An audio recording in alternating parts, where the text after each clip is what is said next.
Alright, so we're at lesson 3 already. Some pretty simple things again today. Today we're actually finally going to get to the keyboard a little bit. I'm going to teach you how to find notes on the keyboard. Pretty simple, but we're getting into there. As I said, the next couple lessons we'll finally get playing examples on the keyboard. So things should start to get a little more interesting if you're already familiar with these very introductory subjects and things like that. Another thing I'm going to explain are note durations, which is how long to hold the notes. Quarter notes, half notes, dotted half notes, things like that. So I'll have an explanation there for you. And one more thing we're going to talk about is reading notes on and off the staff, and give you a little more experience reading notes, because that's very important. That's probably something we'll practice going on as we move forward. And I'll probably make maybe some supplementary videos about note reading as well, just to give you a little more practice.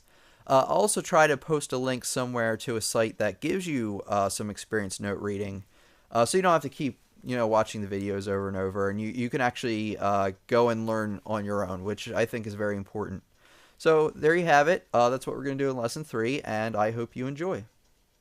Okay, so we're finally at the keyboard, or piano, or whatever you want to call it. This thing here with the keys is known as the keyboard. Some people happen to have a piano, and I happen to have a professional keyboard. So the layout of the keyboard goes like this. I'm sure you've noticed already that on the keyboard there are white keys, and there are black keys, of course, and that the black keys go in on a pattern of group of 2, group of 3, group of 2, 3, 2, 3, and then it just keeps repeating all the way to the end. So knowing this, I'm going to show you how to find the note C. So how to find the note C: first you want to find a group of 2 black keys. Here's one, and C is always going to be directly down and to the left of your first or leftmost black key. So here you go. And that one's going to be C. So let's find another one. So the first thing, if you remember, is to find a group of 2 black keys. Here it is. And remember, C is going to be right to the bottom and to the left of that group of 2. So there's your C. So we're going to go back to our first C, which is here. This C happens to be in the middle of the keyboard, and it's commonly referred to as middle C. If you know your musical alphabet, you remember that musical alphabet goes from A to G, and then goes on to H? No, it repeats. So we have C. What's after C in the alphabet?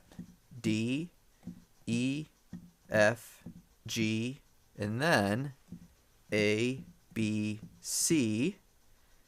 So if we take our C, then what's right before C in the alphabet? B, A. So if you ever get lost, you can always look for the note C and count up or down from there. That's why I think in the other video I told you to be able to read the musical alphabet forwards and backwards, because that gives you a lot of practice going from C to D, E, F, and then back down E, D, C, B, A. So you can find notes a little bit quicker. Another thing I recommend is to memorize where the other notes are on the keyboard. So you can do that in their relation to the groups of 2 and 3 black keys. So you could say, okay, C's to the left of that group of 2 black keys. D is in the middle of that group of 2. E is to the right of that group of 2. F is directly below and to the left of the group of 3. G is in between, the first 2 in that group of 3. A, and so forth. I think you get the idea. So I recommend that, but if not, if all else fails and you forget how to memorize or where the locations of these other keys are, you should at least be able to find the note C and count up or down from there to be able to figure out where you are. Okay, so here I have a couple different types of notes, and what these will tell you is how long to play the piano. One thing I want to point out is that mostly every note has what's called a head and a stem. The head is this thing here, and the stem will either go up or down. Sometimes you'll see the note like this, depending on where the note is located on the staff. So the first one we have here, this first example, is called the quarter note. The quarter note, you can tell, has a filled in head. with a straight stem coming off of it, and that one is going to get one beat, or you might want to say one count. You'll play the piano and count to one. The next kind of note is known as the half note. A half note has an open head with a straight stem, and this one is going to get two beats, or two counts. And then this third one we have here is called the dotted half note. You can tell because it looks like a regular half note with a dot attached. And this one is going to get three counts. So here, last but not least, and this one is a little bit of an exception to the rule because it just has a head with it and no stem. So when you see that, you know that you are playing a whole note, and a whole note will get four counts. So if you remember before, we were talking about the lines and spaces of the bass clef and how to read notes on the staff, knowing the lines and spaces for each of those clefs. So there's one little detail I wanted to point out about that I feel is pretty important, and that's when you put the lines and spaces together. So you'll have line, space, line, space. So you're basically just lining them up. So the bottom line, as we know, is E, then F, G, A, B, C. So you should have noticed something about this, and it's when you put the lines and spaces together, the letters will go in consecutive order. Of course, knowing that the musical alphabet repeats after G. The same thing about the bass clef. We have that bottom line we all know as G, and then begins A, B, C, D. So when you put the lines and spaces together, they will go in consecutive order. So I just wanted to point that out. You may have noticed it, maybe not, but I think it's worth pointing out. So here, as a brief explanation of this, the use of ledger lines. Now, ledger lines are for notes that don't fall on the staff. They fall either directly above the staff or directly below the staff. So they add in these little lines so you can be able to basically tell where you are in figuring out these notes. Now, a rule of thumb when you're trying to figure these out is to find the next nearest note. So say, I cover that up and you're like, oh, gee, that falls outside the staff. What do I do? Well, you find the next nearest note, which you do know, and you probably know the first line of the treble clef. If you don't, that letter is E. So E, and then what's right before E in the alphabet? D. Right before that, C, B, and A. So this goes in consecutive order as well, but because you're going down, it will be in backwards order, of course. Same thing with the bass clef. We have these ledger lines. So you're like, oh man, I don't know what note that is. That's that's below the staff. I don't know that. Well, find a note on the staff that you do know. You know that first line, or you should anyway. And that is, of course, going to be G. Well, what's before G in the alphabet? Of course, it's going to be F. Before that's E, D, and C. And once again, it's important to point out because we're going down below the staff, it will go in backwards order. So let's get some practice with these.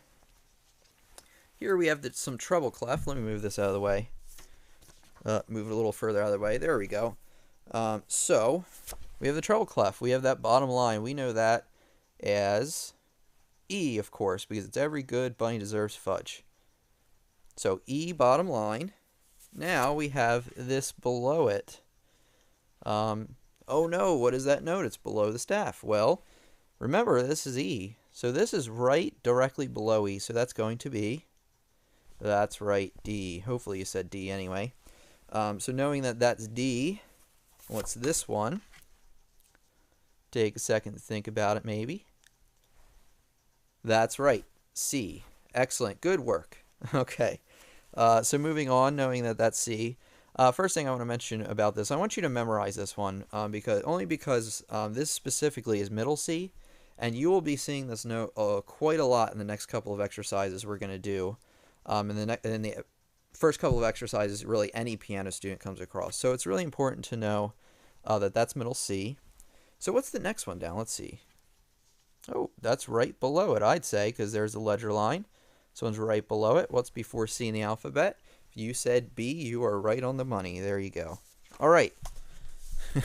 Falling all over the place today. Okay. I'm going to move that out of the way.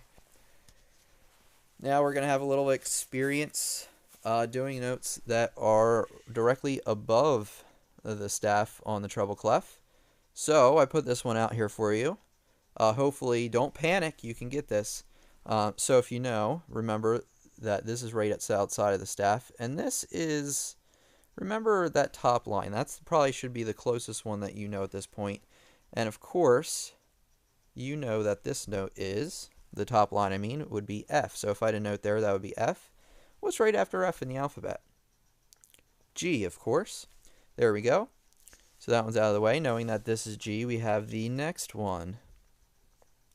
So G and A. Yep, A is the next one. And then we have A over here. And what's this one? This one is going to be D, of course. So there you go. That's the general idea. That's the treble clef directly below and directly above the staff. Now, of course, we have our old friend, the bass clef. So here we go. That's our bottom line. You remember that as G, I hope. And then, knowing that that's G, what is this one? Well, G, let me think about it. A, B, C, D, E, F. So F is going to be right before G. I'll stick this one over here, knowing that that's F. This one, as you probably get the idea by now, right before it, on the first ledger line below the staff, that's going to be an E. And below that, even, is going to be D. So that's generally how that works. That's the below the bass clef. Now, real quick, I'll show you right above the bass clef. Here we go. So, oh no, freak out. No, don't freak out. Remember that the top line is A, and then this next one's going to be B, of course. You're a pro at this by now, I'm sure. Another one, I want you to memorize this one as well. B, C. And specifically, this is middle C. So, I showed you middle C before. Hopefully I can find it here. Here we go. Move that out of the way. So if you remember, you're like, oh man, I thought he said this was middle C. Well, I have news for you. They're both middle C. See, if you put the bass clef down here and the treble clef right above it, they actually connect and they kind of meet at this middle C note. So if you go way up above the bass clef, you'll actually kind of wind up in the treble clef area. So that's kind of how it works. They are actually interconnected. They're not exactly two separate things. But when memorizing notes for each, we kind of consider them separate. So I thought those were some interesting things to point out about reading notes on the staff. Knowing that if you put the lines and spaces together, it goes in consecutive order. And, we talked about reading notes directly above and below each of the staffs. So there you have it. And we'll move on to the next segment. So there you have it. End of lesson 3 already. We talked about note durations today, which is how long to hold the notes. Feel free to look at that part of the video again if you need to. We also finally talked about finding notes on the piano.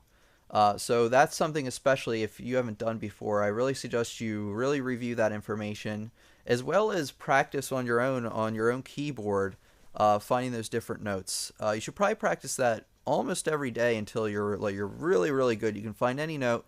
Anybody could come up to the piano, play a note, and you know exactly what it is. Also, what we did was we talked about reading notes on and off the treble clef and bass clef, as well as giving you a little more experience reading notes in general.